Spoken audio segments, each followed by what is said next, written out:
Pues qué gusto, qué privilegio poder compartir con ustedes hoy la palabra. Gracias, pastores. Como siempre, les bendigo, les amo. Y pues vamos a orar por este tiempo, vamos a compartir la palabra del Señor. Cierre sus ojos. Señor, te damos gracias por este día, por esta mañana. Sabemos que tú estás con nosotros, que tú estás en tu iglesia, con tu iglesia. Y papá, te pedimos que tú siembres hoy, Señor, esta palabra, que dé fruto al 100 por 1, que lo que las palabras humanas no puedan expresar, tu Espíritu Santo lo traiga a revelación, Señor. Te lo pedimos en el nombre de Jesús, y que todo pensamiento sea alineado a tu voluntad, que todo pensamiento sea llevado cautivo a la obediencia que es en Cristo Jesús, Señor. Amén y amén. Amén. Le puse por título a esta enseñanza Edificadores del Reino, y quiero contarles algo que el Señor ha venido hablando de un tiempo atrás, y me ha mostrado varias cosas que en la Biblia hay un llamado, que es el llamado a edificar.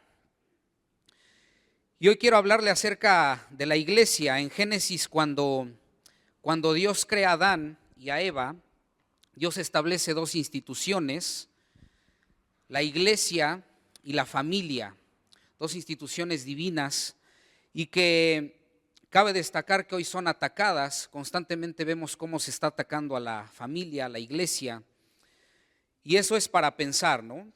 Siempre hay ataque a la familia, a la iglesia.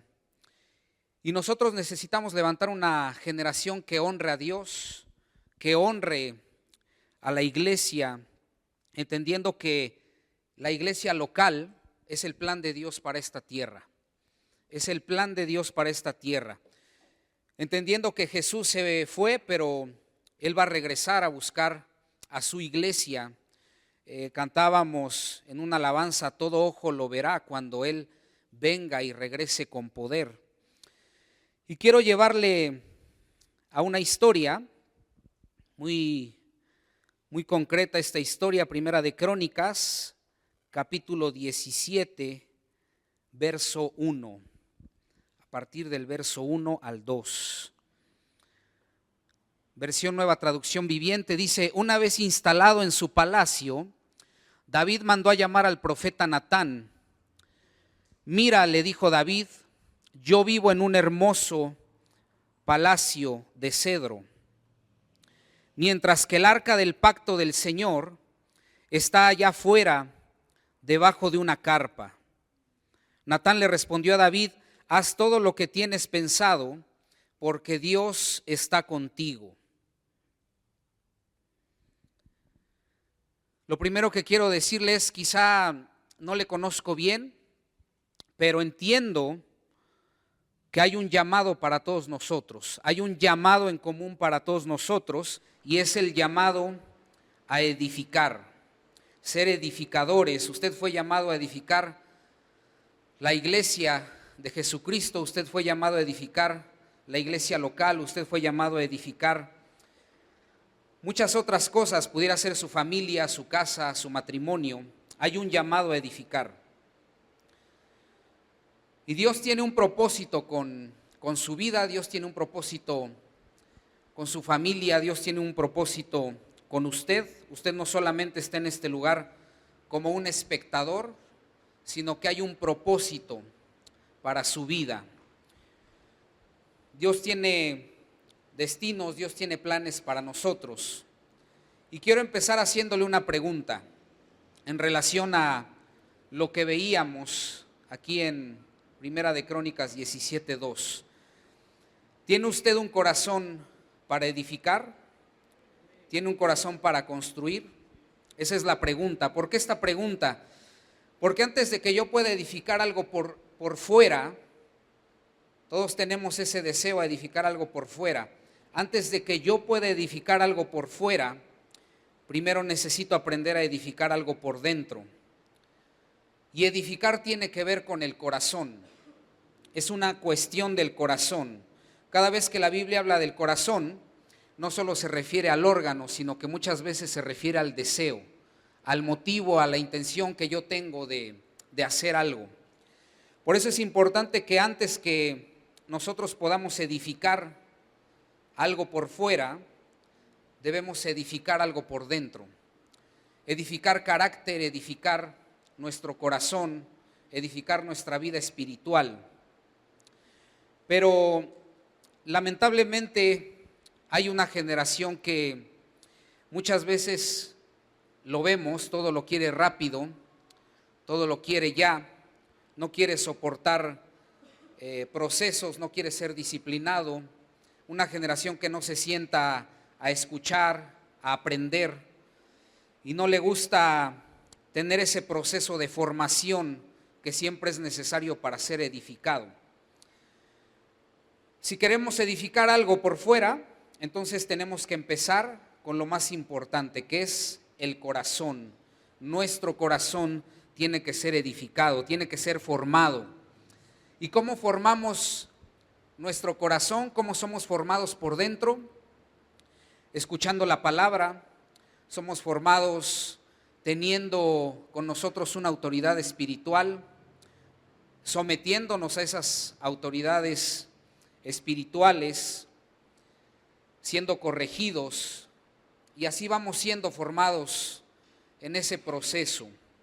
Nuestro corazón tiene que ser edificado primeramente, necesitamos ser formados, y muchas veces esa formación puede ser incómoda, esa formación puede ser dolorosa, pero es altamente necesaria para que nosotros podamos edificar algo perdurable por fuera. Usted tiene el deseo necesario para poder edificar, para poder construir. A usted le importa lo que a Dios le importa. Y eso es lo que vemos en esta parte que leímos. Esto es lo que David tiene en su corazón, porque él dice: edificaré una casa para Dios. Y es que Dios puso en cada uno de nosotros ese deseo de edificar una familia, edificar una casa, un matrimonio. Ese deseo lo puso Dios desde el principio. Fuimos creados para poder edificar. Y escuche esto, el deseo de crecer en la vida, cada uno tiene ese deseo. No es algo que tengamos que reprender, sino es algo que forma parte de nuestra naturaleza divina como seres humanos. Y eso es lo que Dios puso en Adán y Eva. Primero los creó, pero luego les dio algo para cuidar, algo que edificar. Génesis capítulo 2, verso 15. Génesis 2, verso 15, versión NTV, dice: el Señor Dios puso al hombre en el jardín de Edén para que se ocupara de él y lo custodiara. Desde el principio fuimos diseñados para edificar, para custodiar algo, para proteger algo. Dios diseñó al ser humano, diseñó al hombre y a la mujer para construir. Dice la Biblia, Dios los puso en un jardín. Diga conmigo: un jardín. Un jardín. Los puso en un jardín, los puso en una tierra donde pertenecer, una tierra donde plantarse, un lugar donde poder desarrollar un sentido de pertenencia, algo que administrar, algo que cuidar, y les dio una responsabilidad sobre ese jardín, que era cuidar. Dios nunca da algo sin responsabilidades. Dios nunca nos va a entregar algo sin responsabilidad. Yo les pregunto, ¿cuántos de aquí están casados? Pueden levantar su mano. ¿Cuántos estamos casados? Hay quienes están casados y veo que no levantaron su mano. Pero es una bendición estar casados, a veces con pruebas, dificultades, pero es una bendición de parte de Dios. Pero también es una responsabilidad. Es una responsabilidad ser padres, es una responsabilidad ser líderes, Y no existen bendiciones sin responsabilidad. Dios no va a dar bendiciones sin responsabilidad. No existen milagros sin responsabilidades. Si Dios te ha provisto, tal vez sobró un milagro en tu vida económico, tienes la responsabilidad de ahora quizá dirigir bien tu economía por alguna razón. Si Dios te dio un milagro de sanidad, tienes la responsabilidad ahora de cuidarte, ¿no? Ser más diligente quizá en tu salud. Entonces no hay nada en Dios sin responsabilidad. Dios le da al hombre un jardín y le dice: el lugar donde te pongo es para que lo cuides, no te pongo solo para que consumas de él, para que te sirvas de él, sino que te he puesto en ese lugar para que lo custodies, para que lo cuides, para que lo protejas. Y quiero decirle algo: usted fue plantado en esta casa, en esta iglesia, y tiene una responsabilidad: cuidar esta iglesia con todo su corazón, cuidar su iglesia local. No fue plantado aquí solamente para decorar el jardín, sino que fue plantado para ser un vigilante, ser un cuidador de esta iglesia. Y si esta es su tierra, si esta es su iglesia, asuma usted responsabilidad, porque no hay jardines sin responsabilidades. No hay jardines sin responsabilidad. Muchas veces queremos el jardín, pero no queremos aceptar la responsabilidad. El jardín nunca viene sin responsabilidad. Dice la palabra de Dios: plantó a Adán en el jardín, y veo que el jardín fue el primer proyecto de Dios para el primer Adán. Y la iglesia fue el proyecto de Dios para el segundo Adán, que es Cristo. Y entendemos que donde el primer Adán no pudo construir, especialmente su relación con Dios, porque no admitió responsabilidad, el segundo Adán, que es Cristo, va a triunfar y va a edificar. Va a edificar ahora esa relación con Dios, y especialmente a través de la iglesia. Ahora, cuando usted ve a Jesús en el plano natural, en las Escrituras, su oficio fue carpintero. Él sabía de edificar, sabía de construir. Pero en el plano espiritual, mire lo que dice Mateo 16:18. Dice la versión Reina Valera, texto muy conocido: y yo también te digo que tú eres Pedro, y sobre esta roca edificaré mi iglesia, y las puertas del Hades no prevalecerán contra ella. Sobre esta roca, es decir, Jesús hablaba de sí mismo: sobre esta roca, que es Él, edificaría la iglesia. Él es la roca, Él es el fundamento. Jesús dijo: edificaré mi iglesia. Entonces, como discípulos de Jesús, la naturaleza de edificar su iglesia está en nosotros, está en nuestra sangre.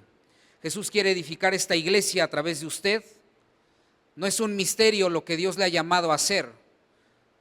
Usted ha sido llamado a edificar la casa. Y creo que la finalidad de Jesús es la misma desde hace 2000 años. Su corazón no ha cambiado. En su corazón está edificar la casa de Dios. Su misión y la nuestra todavía sigue siendo edificar la iglesia. Hoy en día hay mucha gente que está esforzándose por edificar cosas en donde Dios no tiene nada que ver. Dios no está involucrado. Fíjese, Salmos 127:1, Nueva Traducción Viviente, dice: si el Señor no construye la casa, el trabajo de los constructores es una pérdida de tiempo.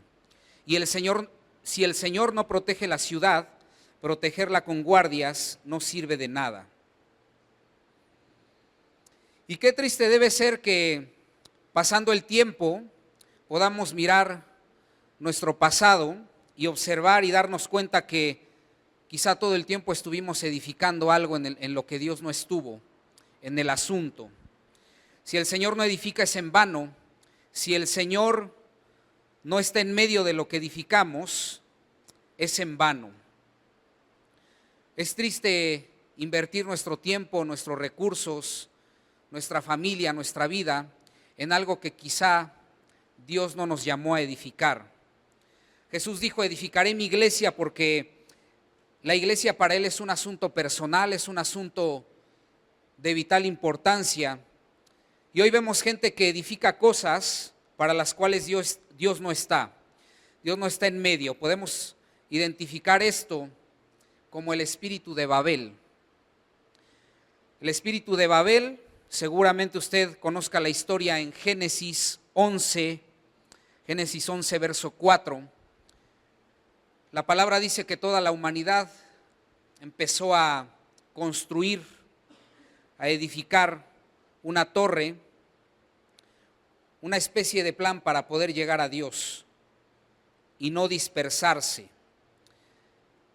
Dice Génesis 11:4, entonces dijeron: vamos, construyamos una gran ciudad para nosotros, con una torre que llegue hasta el cielo. Esto nos hará famosos y evitará que nos dispersemos por todo el mundo. Y fíjese cómo aquellos que son paganos también tienen un llamado a edificar, a construir, y dejan su vida sin cansarse en construir cosas en las que Dios no está en el centro. El espíritu de Babel existe, es gente que se la pasa horas, se la pasa días, meses construyendo algo para ir en contra de lo que Dios está edificando. Dios ha querido edificar, por ejemplo, matrimonios, y hay gente que no quiere edificar sobre esa base, sobre la base del matrimonio. Hay gente que no quiere edificar sobre la base de la familia. Todos en este lugar estamos llamados a ser edificadores, todos estamos construyendo algo. Pero mi pregunta es: ¿qué es lo que usted está construyendo hoy? ¿Qué está edificando hoy? ¿Qué es lo que está haciendo con las herramientas que a usted Dios ya le ha dado? ¿Está construyendo algo para Dios? ¿Está construyendo la casa del Señor? ¿O está construyendo algo para satisfacer sus propios deseos? Fíjese cómo opera el espíritu de Babel. Dice que construyeron una torre para ellos, y eso significa que sacaron a Dios del asunto, sacaron a Dios de la ecuación. Tenían que construirse para ellos, con ellos en el centro. Y el espíritu de Babel justamente se trata de eso, de construir algo grande, no para Dios, sino para el hombre, con el hombre en el centro. Y ellos dijeron: si nosotros llegamos al cielo, entonces podremos ser famosos y vamos a evitar dispersarnos. Y hoy vemos tanta gente tratando de construir para sí mismos cosas, plataformas.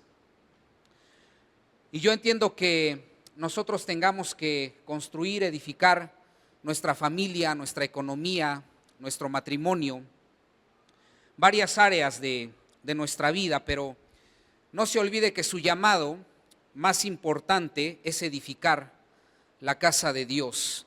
A través de edificar la casa de Dios vemos milagros, somos edificados nosotros mismos, edificamos a otros. Génesis 11:3, un verso antes, dice la Biblia: y se dijeron unos a otros: vamos, hagamos ladrillo y cozámoslo con fuego. Y les sirvió el ladrillo en lugar de piedra, y el asfalto en lugar de mezcla. Y les sirvió el ladrillo en lugar de ¿qué? De piedra. Dice la Escritura algo interesante: les sirvió el ladrillo en lugar de piedra. El ladrillo, como un material de construcción, es algo artificial, algo que el hombre hace, produce, y en un sentido espiritual simboliza el esfuerzo humano por construir algo a través de nuestros propios medios, sin reconocer a Dios como esa fuente de poder, como esa fuente de autoridad. Y la piedra viene de lo natural y refleja la obra de Dios en la creación. En lo espiritual simboliza lo eterno, lo que es firme, lo estable. Cristo mismo fue llamado la piedra angular, la base y el fundamento. Primera de Corintios 3:10, 11, dice: conforme a la gracia de Dios que me ha sido dada, como perito arquitecto he puesto el fundamento y otro está edificando encima. Pero cada uno mire cómo edifica encima, porque nadie puede poner otro fundamento que el que está puesto, el cual es Jesucristo. Cristo es la roca y Él debe ser el fundamento, la base de todo lo que construyamos espiritualmente. Y al construir sobre Él, ¿qué es lo que va a pasar? Nuestra edificación va a ser sólida, va a ser firme, perdurable, a diferencia de las construcciones humanas que se pueden edificar, como vemos aquí con este material que es el ladrillo. Pero hay quienes han rechazado edificar sobre la roca, sobre Cristo. Hay quienes han sacado a Dios de la edificación. Jesús mismo fue rechazado como esa piedra angular. Dice la Escritura, Hechos 4:11, Él es la piedra rechazada por ustedes, los edificadores, la cual ha llegado a ser cabeza del ángulo. Cristo fue rechazado por los edificadores, por los líderes religiosos. Yo le pregunto, ¿para quién está construyendo? ¿Por qué estás haciendo lo que estás haciendo hoy? En tu iglesia, en tu familia, en tu matrimonio. El espíritu de Babel hoy es gente que hace torres, hace esfuerzos egoístas para ser reconocidos, gente que quiere edificar algo grande con el único propósito de tener fama, poder, así como esta gente que levantó esta torre de Babel, con ellos en el centro. Pero hay algo en la arquitectura de Babel que a Dios no le gusta, que a Dios no le agrada. Por eso los tiene que interrumpir, dice la Escritura, los tuvo que dispersar, los tuvo que confundir. Génesis 11:8 dice: así los dispersó el Señor de allí sobre la faz de toda la tierra y dejaron de edificar la ciudad. Sigue diciendo la Biblia: por tanto el nombre de dicha ciudad fue Babel, porque el Señor confundió allí el lenguaje de toda la tierra y desde allí los dispersó sobre la faz de toda la tierra. Por eso cuando usted vaya a edificar, asegúrese que lo que está edificando sea sobre la Escritura, sea sobre la palabra, sea sobre Jesús, porque lo que Dios le está llamando a edificar quizá no sea popular, quizá no sea aplaudido por la sociedad. Lo que Dios le está llamando a edificar siempre quizá vaya a ser atacado, pero asegúrese de estar construyendo sobre la roca. Le pregunto, ¿le agrada a Jesús aquello que usted está construyendo? Porque Jesús solamente nos llamó a colaborar con una edificación, y esa edificación es la iglesia local. No le estoy diciendo que esto sea lo único que tiene que hacer, pero quizás sea lo más importante, porque la iglesia local es la mayor incubadora del destino humano. En la iglesia local encontramos destino, encontramos propósito. Y yo creo que aquello que la iglesia local es, nada más puede serlo. Aquello que la iglesia local es, no tiene reemplazo. No hay un evento, no hay una organización, no hay escuela bíblica que haya subsistido más de 2000 años. La iglesia ha permanecido porque es la iglesia que Cristo Jesús está edificando. Nada puede igualar el poder transformador de la iglesia, el poder que la iglesia tiene para transformar vidas, y nuestro llamado es entregar entregar nuestra vida a poder edificar la iglesia, a sembrar nuestra vida. Solo la iglesia local puede transformar. Y Jesús dijo: edificaré mi iglesia. Y eso que Jesús está edificando va a ser atacado, va a ser removido, pero siempre va a vencer. La iglesia siempre va a triunfar sobre todo ataque. Mucha gente se va a levantar a criticar, mucha gente va a señalar, va a juzgar a la iglesia, pero Jesús siempre va a salir a dar la cara por su novia. Amén. La iglesia local es el proyecto de Jesús y es importante entender que no es creación de hombre, la iglesia no es creación de un hombre, sino es creación divina, es creación de Dios. Surgió del corazón de Dios. Por eso no podemos entender a la gente que busca espiritualidad fuera de la iglesia. Hay gente que dice: no te preocupes, no te congregues porque Dios está en todos lados.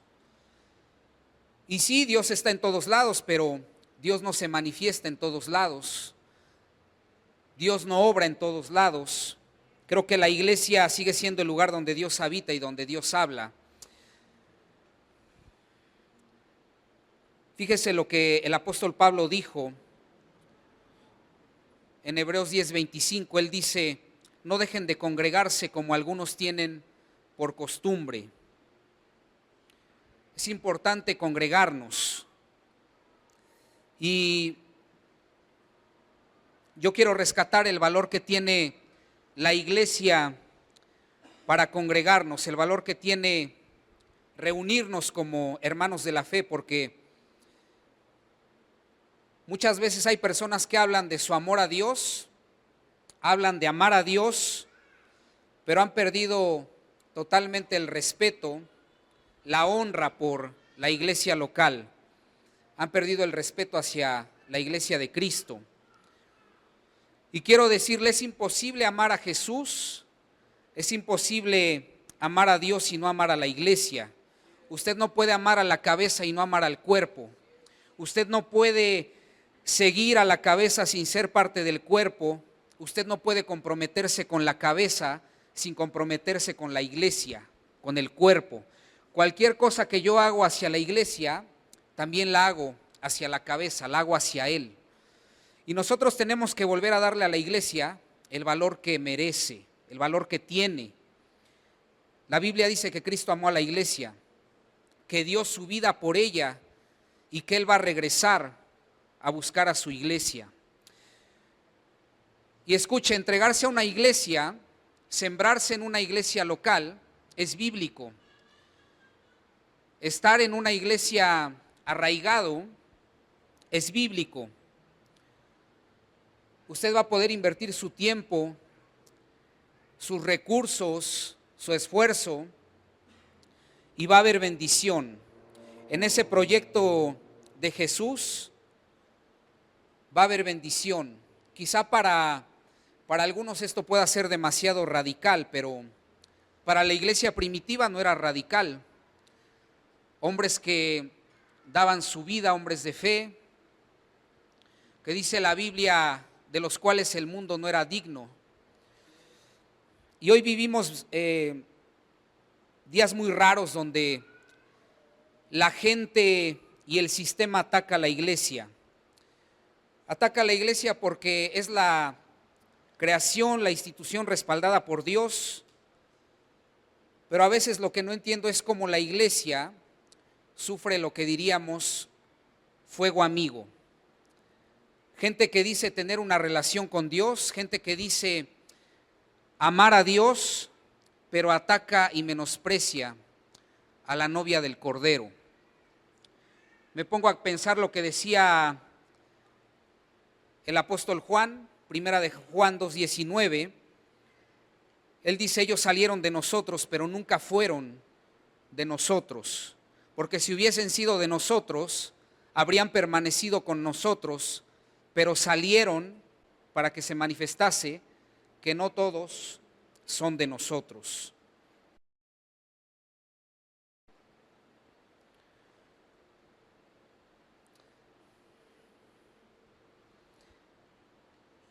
Y hay gente, incluso creyentes, hijos de Dios, que han perdido muchas veces su respeto por la iglesia local.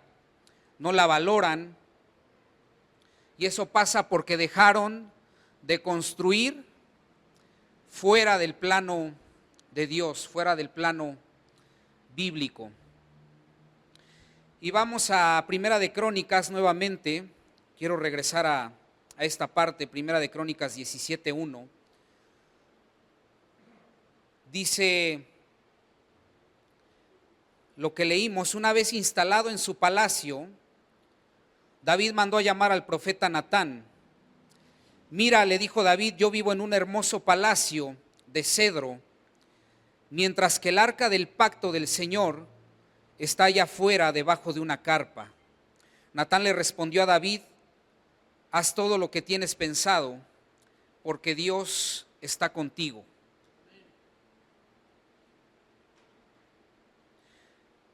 David era un guerrero que constantemente desafiaba la muerte, y David se pone a mirar a su alrededor y manda a llamar a este profeta.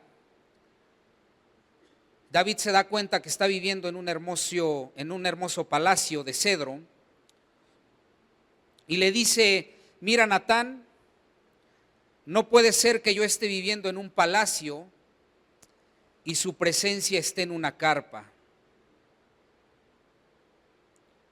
¿Qué es lo que David tenía en su corazón? David tenía gratitud, David tenía afecto. La palabra afecto es inclinación del corazón. El corazón de David se había inclinado hacia la casa de Dios. Dios no le había pedido algo, Dios no le había pedido edificarle una casa, pero David deseaba dárselo. Se trata del corazón, es el corazón. Esto es lo que David sabía, aunque Dios no lo necesitaba, David quería honrarlo. Y nosotros debemos tener ese espíritu que tuvo David para edificar. David está agradecido, él tiene paz. David no se pone a pensar qué buena espada tengo. David no se pone a pensar cuántos enemigos vencí hoy. Él se pone a recordar la bondad de Dios y dice, yo tengo que hacer algo grande para Él, yo tengo que construir algo para Él. ¿Lo necesita Dios? No lo necesita, pero nace de su corazón. Jesús perdonó mis pecados, Él fue a la cruz, murió por mí. ¿Y cómo no agradecer, cómo no edificar en su casa si Él hizo eso por mí?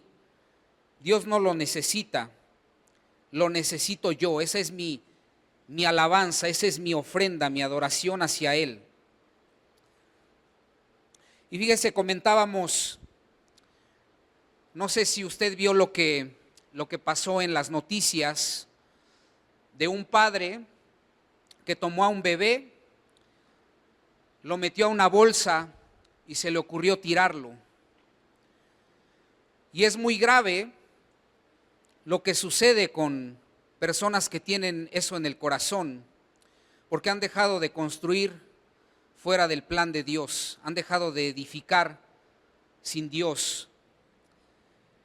Menosprecian lo que Dios ha dado, menosprecian la vida. Y en la iglesia encontramos propósito. La gente que no ha encontrado un propósito en la vida, menosprecia la vida, y es lo que pasa. No han encontrado un destino, no han encontrado un propósito en el cual enfocarse y menosprecian lo que Dios da. Y brota la ingratitud. Eso es ingratitud. Dios ha dado algo, ha traído vida, y no han sabido ser agradecidos.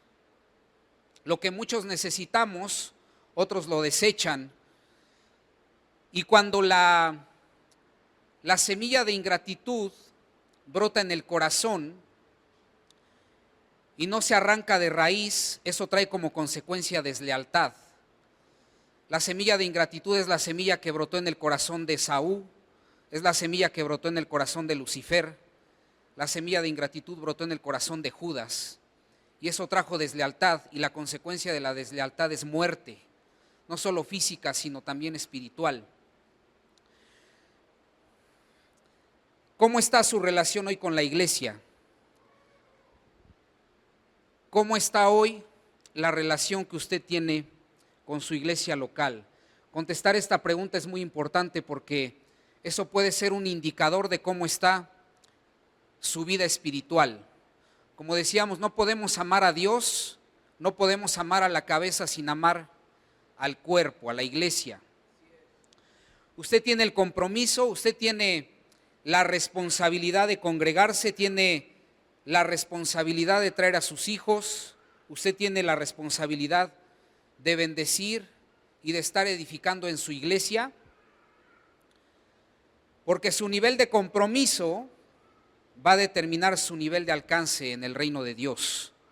Cuánto yo me siembro en una iglesia, cuánto yo sacrifico, eso va a determinar cuánto alcance tengo en el reino de Dios y cuánto avivamiento hay en mí. Jesús prometió edificar su iglesia, no prometió edificarme a mí. Jesús no prometió edificar a Toño, pero mi vida va a ser edificada cuando yo sea parte de su iglesia.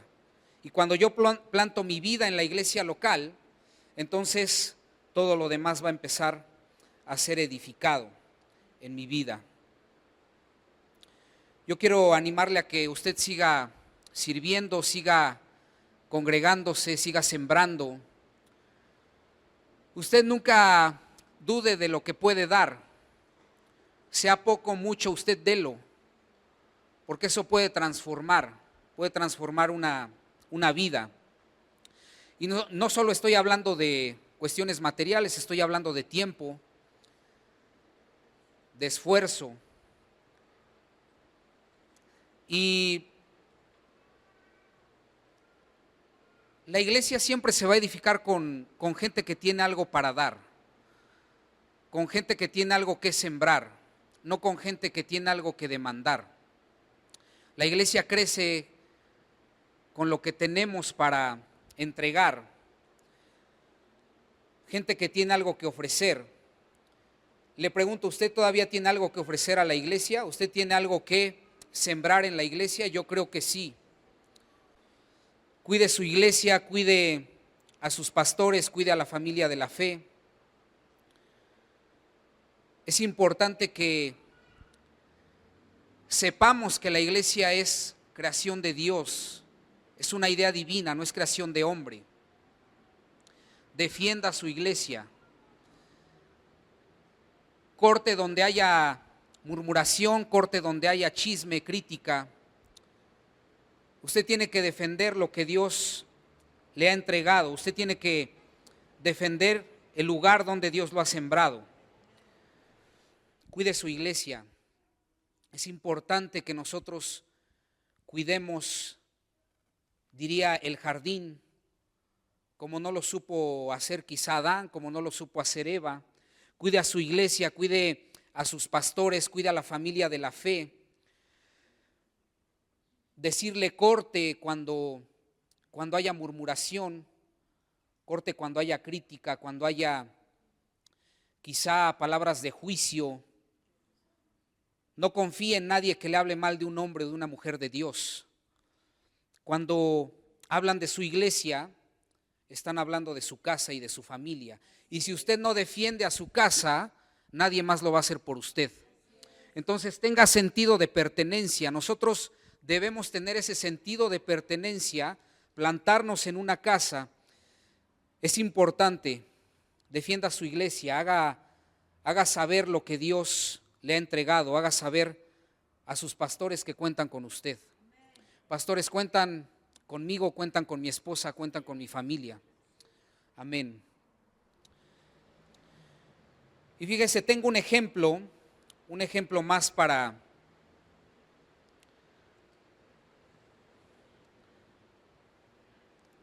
representar esto. ¿Sabe lo que es un andamio? una estructura de metal, de madera que se usa para poder edificar, se usa para poder pintar, la usan los maestros de obra, los pintores, los albañiles, y a través de este instrumento ellos trabajan, edifican, y nos ayuda ese andamio al proceso de construcción. Puede ser de una obra, puede ser de una iglesia, pero después de un tiempo, ese andamio tiene que ser quitado, tiene que ser llevado a otro lado para iniciar otra edificación, otro proyecto. Pero en contraposición a esto están las columnas. Las columnas nos ayudan a sostener, a soportar la edificación. Y hay diferencias en estos objetos, en estas cosas. Y quiero decirle, en la iglesia nosotros tenemos gente que son columna. Son una columna que se ha podido afianzar en el tiempo, porque las columnas se afianzan con el tiempo.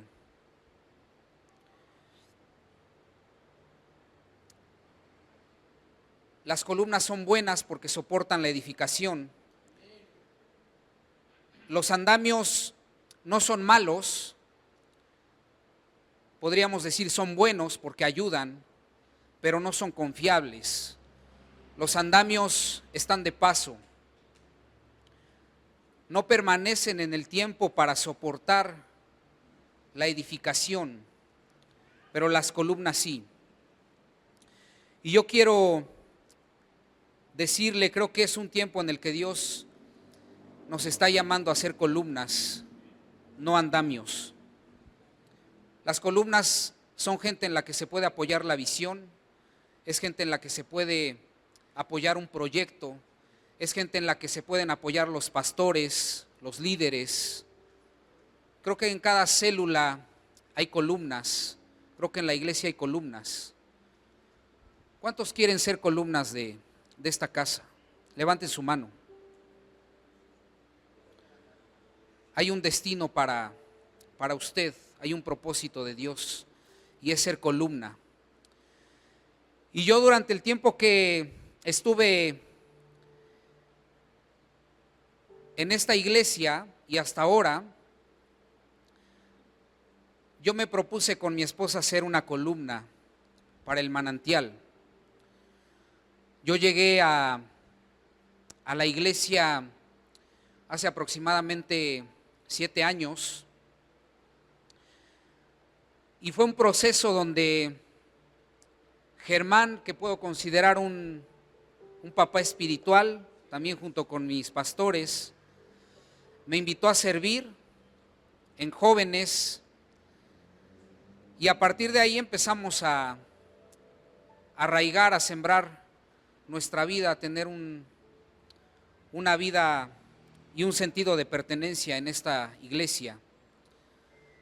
Y así ha sido, permanecer, tener el corazón para edificar, como lo veíamos con David. ¿Usted tiene el corazón para edificar?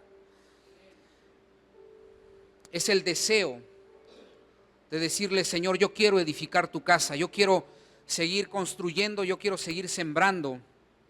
Y creo que estamos llamados hoy más que nunca a seguir edificando, a traer gente a compartirle de Cristo y echar raíces profundas. Quiero que cierre sus ojos y que tome este consejo, tome la decisión de ser columna para esta iglesia. Ese es el consejo de parte de Dios para usted. Tome la decisión de ser columna para esta iglesia. No hay mejor lugar en el cual edificar que en la casa de Dios, en la casa del Señor. Ponga la mano en su corazón. Y yo creo que, no sé si sea la primera vez que usted viene a esta iglesia, pero yo quiero animarle a que se siembre en una iglesia que tenga sentido de pertenencia. Dios tiene grandes cosas cuando estamos bajo una autoridad espiritual, bajo la cobertura de pastores, entendiendo que hay propósito. Y yo quiero orar por usted. Señor, gracias por cada hombre, por cada mujer de Dios que hoy vino a esta reunión, entendiendo, Señor, que a ti no te da lo mismo, Señor, que ellos vengan o no. Entendiendo, Señor, que hay un propósito al congregarse, hay un propósito al venir a tu casa, Señor. Y el propósito es edificar tu iglesia. Y en la medida en la que vamos edificando, Señor, entendemos que nuestra vida es edificada, nuestra familia es edificada, nuestro matrimonio es edificada. Señor, yo bendigo a cada uno de tus hijos, declarando que son columnas para este tiempo. Señor, levanta hijos espirituales que puedan, Señor, tener el entendimiento que son una generación para revolucionar, Señor, nuestra ciudad, para revolucionar nuestra iglesia, Señor, para ensanchar la visión. Señor, trae los recursos necesarios en el nombre de Jesús, en el nombre de Jesús. Papá, no queremos ser andamios que solo están un mes, que solo están quizá un año. Queremos plantarnos, Señor, como columnas que puedan soportar la obra, la edificación que tú estás levantando, Señor, creyendo que tú regresarás por tu iglesia, Señor, y que tenemos un corazón humilde para edificar, papá. Gracias, Señor, en el nombre de Jesús, en el nombre de Jesús. Los jóvenes que están en este lugar, quiero que levantes tu mano. Levanta tu mano. Los jóvenes que estén solteros, por favor, levanta tu mano. Quiero decirte que también Dios tiene un propósito grande. Dios te está llamando a edificar. Te está llamando a edificar la casa, te está llamando a edificar tu vida. Dios tiene algo grande para ti, tiene un propósito. Cierra tus ojos. Con la mano levantada, cierra tus ojos. Señor, yo bendigo a cada uno de estos jóvenes. Señor, hay llamado, hay propósito, Señor. Trae revelación, Señor, a sus vidas, Señor. Que ellos puedan, Señor, tener esa revelación de que están llamados a edificar algo más. Una familia, un matrimonio, Señor, a su debido tiempo. Creyendo en el proceso, Señor, que tú tienes para cada uno de ellos. Que ellos sean influencia, Señor, para otros. Que el mundo se vuelva a ellos, Señor, y no ellos al mundo, Señor. Que sean una influencia santa, Señor, en el nombre de Jesús. Que ellos puedan, Señor, traer el mejor vino, Señor, las mejores flechas para este tiempo, Señor, como una influencia para su generación. Gracias, papá, por cada uno de ellos, por sus vidas, en el nombre de Jesús, en el nombre de Jesús. Dele un aplauso al Señor. Gracias por su presencia.